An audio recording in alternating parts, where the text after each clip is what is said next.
آه... ايوه بتقولي صغيرة وتقولي يعني بصي بنوتة كده بتقول لك انت مش تعملي كده عشان تهتمي بالذرة اكتر. عايزه اقول لك كل واحد لازم يبقى عنده حاجه كده بيحب يعملها، تفصله عن كل الدوشه اللي حواليه.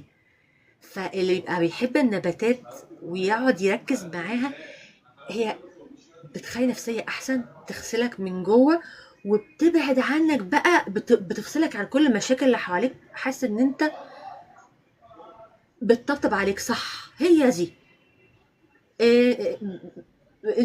انت بتمشي تطبطبي على نبته والنبات بيطبطب عليكي، هي كانت تحس ان هو فعلا النبات